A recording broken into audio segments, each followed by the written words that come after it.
Spoštovane gledalke, spoštovani gledalci, lepo pozdravljeni na kanalu Televizije As. Torej, z zadevo COVID, torej z to epidemijo, gremo sedaj v četrto fazo oziroma v četrti del te epidemije. Vsak dan slišimo, da je vedno več okuženih in da bi vam, drage gledalke, dragi gledalci, malo razjasnili, kaj se dogaja, predvsem na področju zdravstva, v naši bolnišnici tukaj v Rakičanu. Smo v goste, torej v naš studio povabili strokovno direktorico, zdravnico, gospo Manuelo Kuhar Makuter, da nam kaj več pove, kaj se tam pri njih oziroma v našem okolju dogaja. Gospa Manuela, lepo pozdravljeni v našem studiu. Lep pozdrav. Hvala za povabilo. Pa morda, če lahko za naše gledalke in gledalce poveste kaj več, kakšna je trenutna situacija pri vas v vaši bolnišnici v Rakičanu? Trenutno imamo 21 bolnikov hospitaliziranih na navadnem oddelku z covidnimi bolniki in enega pacienta na intenzivni negi. Ta potrebuje intenzivno ventilacijo. Torej, na kateri lokaciji? To je tam vse na stari ginekologiji? Na lokaciji je stara ginekologija in intenziva je pa v kirurški stavbi v prvem nadstropju. Del intenzivne terapije smo tako preuredili z ločeno ventilacijo, da lahko zdravimo 6 covidnih bolnikov. Kakšen je recimo zdaj v tem trenutku dostop do teh zdravstvenih storitev, ki jih ponujate, od operacije do pregledov in podobnih zadev? Ja, bolnišnice smo se nekako dogovorile, da bomo v tem valu enako kot v prejšnjem zdravile bolnike proporcionalno z covidom in kar bi pomenilo, da sočasno lahko čim več pregledov, operacij in posegov naredimo tudi za preostale bolnike, ki čakajo na nenaročene preglede, sicer pa nujne posege in preglede pa tako ali tako redno izvajamo že ves čas. Tako da smo se dogovorili, da v naši bolnišnici v tej prvi fazi četrtega vala oskrbimo 20 bolnikov na navadnem oddelku in z današnjim dnem 4 bolnike, ki potrebujejo intenzivno zdravljenje. Kakšne so recimo pričakovanja? Oziroma, če vas najprej vprašam, koliko imate vi v bolnici kapacitet, da lahko sprejmete teh covidnih bolnikov? Ali so na respiratorju, ali so na intenzivni negi?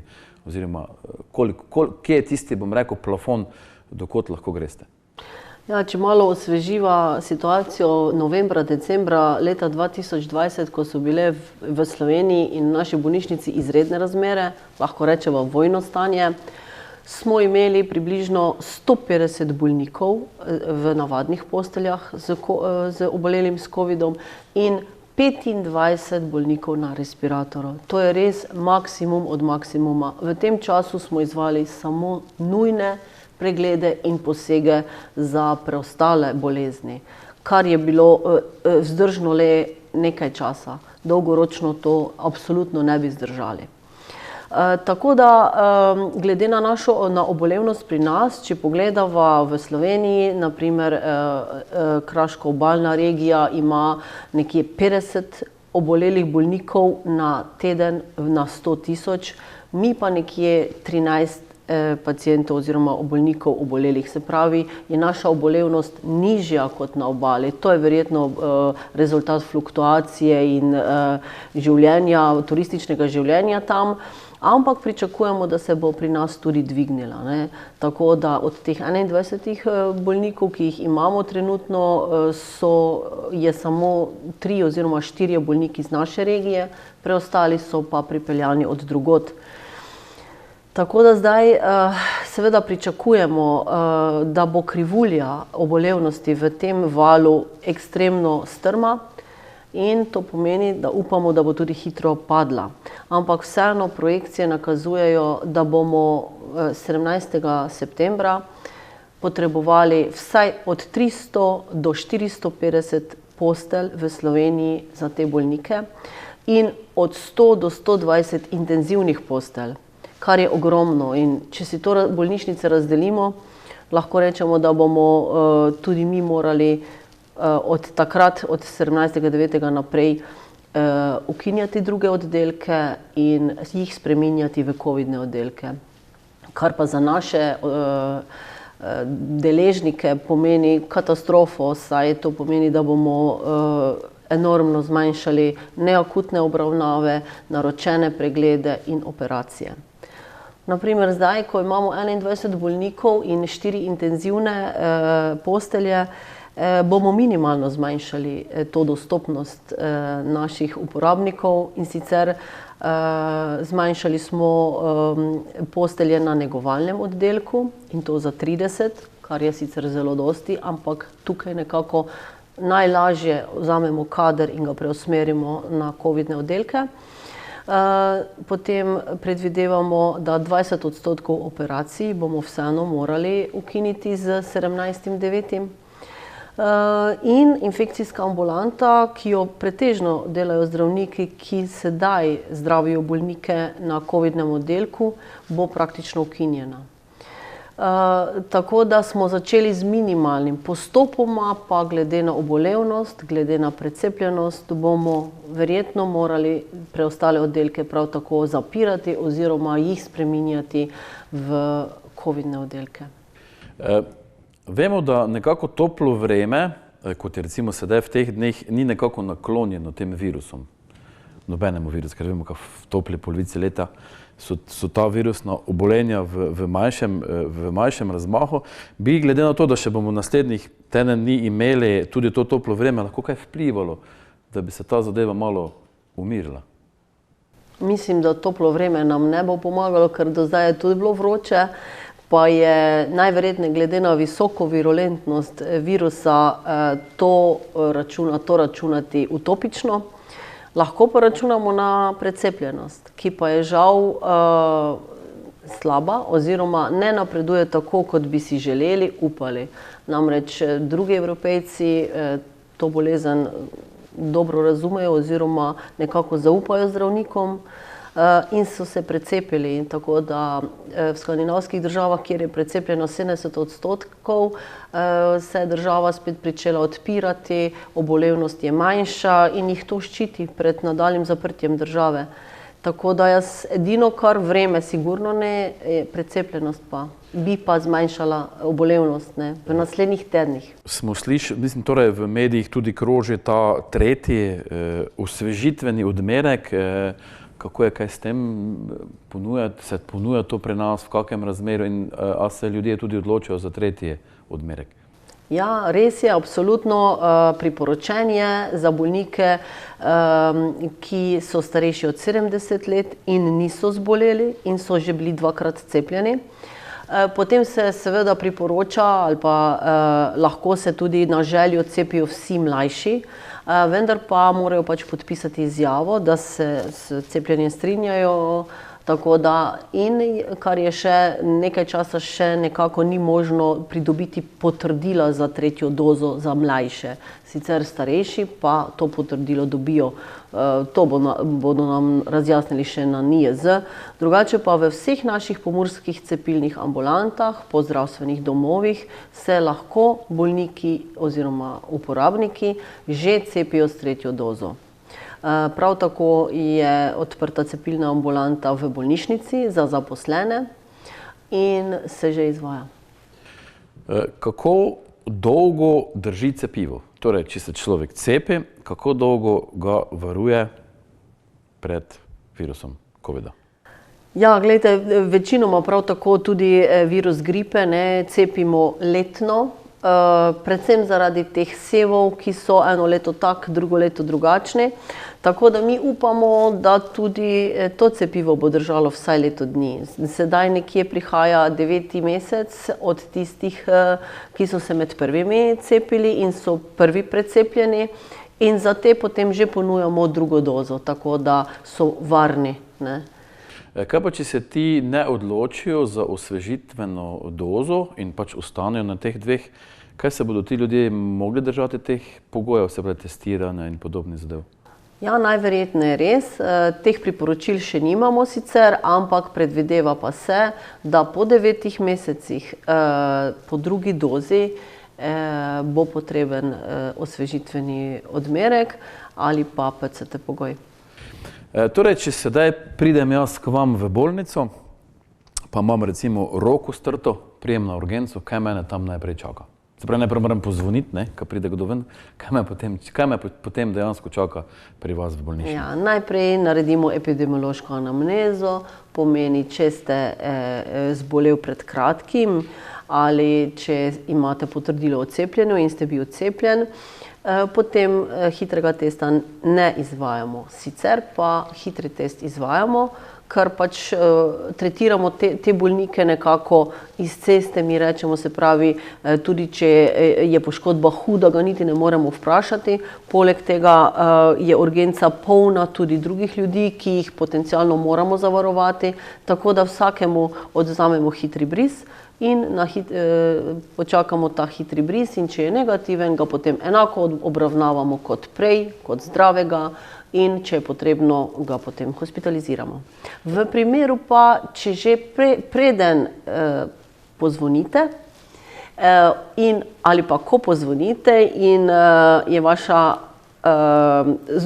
anamneza taka, da ste bili v stiku z okuženimi ali imate dalj časa vročino, se slabo počutite, imate prebavne motnje, potem vas pa že kot nek rdeči alarm pospremimo v sivo cono urgentnega dela, to je pa v pritličju stare ginekologije, kjer skupaj z hitrim testom odvzamemo še PCR test, ki je bolj natančen in nekako potem obvarujemo vas in sebe, da ne bi prišlo do vdora in seveda tiste druge, kamor boste sprejeti.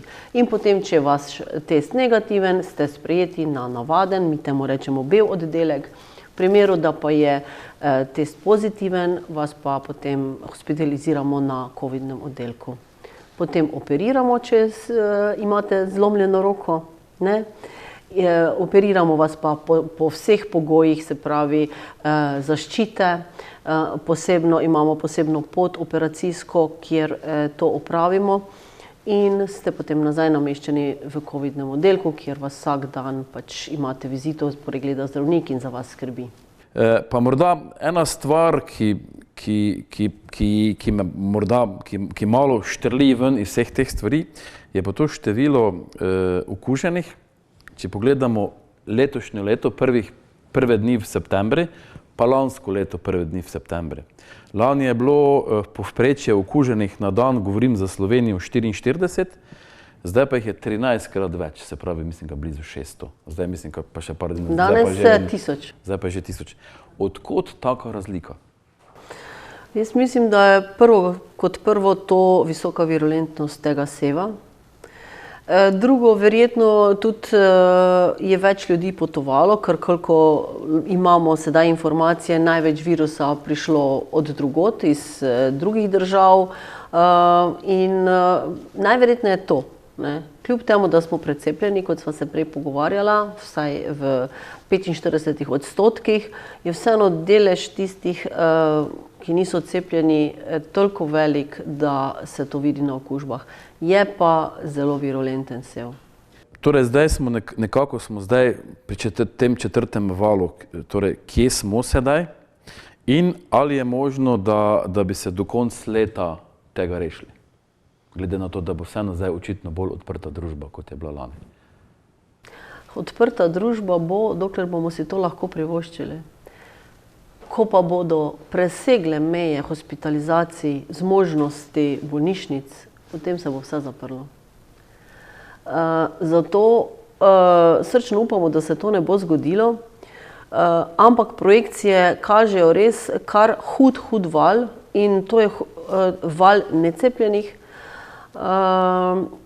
Zdaj, kje bomo čez mesec dni, vam ne vem povedati, ker je to vse odvisno od tega, koliko se bomo do takrat pocepili. Če bi z današnjim dnem začeli masovno se pocepiti in bi dosegli 70%, kar je malo verjetno glede na projekcije, žal, bi lahko se obvarovali najhujšega. Kaj pa nas natančno čaka, pa vam ne vem povedati, ker to nam ne more povedati nihče, dokler se to vsaj nekaj ne bo zgodilo. Ne. Glede na precepljenost in glede na višanje ali pa večanje precepljenosti, nam se slabo piše. Bi se lahko zgodilo, da bi imeli ločeno družbo, torej cepljeni, ki bi lahko nekako koristili vse usluge, se pravi, ki pač so, se pravi, šli v gostilno, trgovino, in pa potem tiste, ki niso cepljeni, bi pa mogli biti doma za 4 stenami. Bi se lahko to zgodilo, novembra, oktobra? Glejte, razlike med cepljenimi in necepljenimi že so. Ne? Že to je ena velika ovira, če ti greš na dopust, pa moraš najprej preverjati, kje se lahko cepiš, kje boš dobil v 48 urah, cepiš, kje boš v 48 urah dobil bris, da bo ta negativen. Že tukaj sigurno so hendikepirani, ne? In je dosti težje potovati, če nisi cepljen. Ne? Tako da tukaj cepljeni sigurno že imajo prednost. Ne? Da pa bi se ta pravica necepljenih zmanjšala na minimum, pa težko verjamem. No? Ne vem, ker vseeno smo odprta družba, demokratična družba, tako da jaz ne verjamem. Upam pa vsaj, da bodo te hude številke, ki se nam približujejo, nekako ljudi streznile in pomagali najprej sami sebi. Ker veste, kaj je paradoksno? Ne? Naprimer, tako ste rekel, kaj če si jaz zdaj zlomim roko? Bom šel k zdravniku, a ne? Verjetno. Boste šel, ne? Seveda. Zdaj ste pa dobro poslušajte, seveda. Če vas bi pa vprašala, a se boste cepili, pa ne bi rekli seveda, ampak to je isti zdravnik, kateremu zaupate, ko prijete v bolnišnico, ko vam recimo vas operira, ali kot ste prej omenili, zdravi pljučnico, ne covidno. Potem seveda boste prišli v bolnišnico, če boste imeli vročino in boste imeli covid in boste težko dihali, boste k temu istemu zdravniku prišli, ker mu boste zaupali. Ne zaupajo pa nam ljudje v preventivi, to je cepljenje. Se pravi, ta paradoks v Sloveniji ni razumljiv. Ne? Na eni strani nam zaupajo, nam potrjujejo, da smo 12 let študirali, da smo specialisti vsak svoje stroke, da obvladamo to za določene bolezni, za določene pa smo tabu. In ta stran nas žalosti. Ja, tu morda z tega vidika, kar se tiče preventive, seveda se strinjam z vami, da se pravi, injekcija je seveda ena varianta, ne? Ampak jaz gledam moje izkušnje, ki jih pač imam, jaz sem pred 6 leti doživel po noči eno zgodbo in jaz vem, kako je to, da ne moreš dihati, pa nisem imel takrat korone. Ampak se mi je zaradi mojega, bom rekel, življenja, ko nisem skrbel za zdravje, mi je telo pokazalo, Simon, zdaj pa nehaj. Ne? In jaz od takrat skrbim za zdravje. Ne? In jaz bi tudi v to smer šel, ker sami veste, da zdravje prebivalcev Slovenije, predvsem pa Pomurja, je zelo slabo, ker ne skrbijo za zdravje. In jaz mislim, da bi na tem področju se moglo marsikaj narediti. Ker roko na srce v teh zadnjih 2 oziroma leto pa pol se na tem praktično ni nič naredilo. Če mene osebno vprašate. Prav imate, to je res. To je morda ena zadeva, ki jo pač jaz gledam. Ne? Vedno imaš možnosti, se pravi, po eni strani so, rekel, tablete, pa so injekcije, po drugi strani so pa tudi zdrav način življenja. Pa tudi, če imaš ti boljši imunski sistem, se seveda tudi injekcije pa tablete bolj pomagajo, kot pa če imaš zadevo, pač kakršnokoli imaš. Ne? Ampak jaz sem hotel tu eno drugo zadevo nekako vprašati. Se ljudje sploh zavedajo svojega zdravja, pomena svojega zdravja, ali so še jim vedno pomembne ostale dobrine, kot so to materialne dobrine. Kakšne imate vi zdaj z izkušnjami z temi ljudmi, ki so recimo preboleli covid? Se spremeni pri njih kaj pogled na življenje? Zdaj vam to težko rečem, ker nisem v tej branži preventive. Verjamem pa, absolutno imate prav, da največ za zdravje lahko naredimo, preden smo zboleli. Ne? Se pravi, zdrav način življenja, zdrava prehrana, gibanje, vse to. Ne? In če bi več posvetili temu, več časa, več denarja, več energije, bi ga manj porabili potem pri zdravljenju, ne. Kajti zdravljenje ni več krepitev zdravja. Pri zdravljenjem ti lahko samo popraviš nekaj, kar je že bilo zadano, ne. Imam občutek, da je pa pozitiven učinek te korone povečano število nosečnic, ker jih kar ogromno vidim, zdaj pa vi verjetno s prve roke veste. Je ta moj občutek pravilen ali to ni pravilen? Se pravi, ljudje so bili več doma in so imeli več časa za naraščaj. Ja, glejte, lahko bi rekli to pozitiven učinek. Če pogledam v naše medicinske sestre, moram res povedati, da je kar dosti nosečih, kar nas veseli. Obenem pa seveda povzroča eno tako pač situacijo, kjer jih moramo nadomestiti. Imeli smo tudi dosti pač upokojitev, tako da imamo mlad kader, ne, in to pa je fajn. Kot bi rekel, na mladih svet stoji. Tako. Morda še kakšna zaključna beseda s tvoje strani? Jaz upam in želim, da bo ta četrti val kot strmo narašča tudi strmo padel in da se bo proti koncu leta življenje nam in vsem v Pomurju normaliziralo, kar si najbolj želimo. Gospa strokovna direktorica Splošne bolnišnice Rakičan, hvala lepa za obisk našega studia in hvala lepa za zanimive informacije. Tudi vam hvala lepa za povabilo in povabite me še večkrat. Z veseljem bom povedala, kakšna trenutna situacija, da bodo naši Pomurci o tem obveščeni. Hvala. Spoštovane gledalke, spoštovani gledalci, hvala lepa za vašo pozornost in nasvidenje.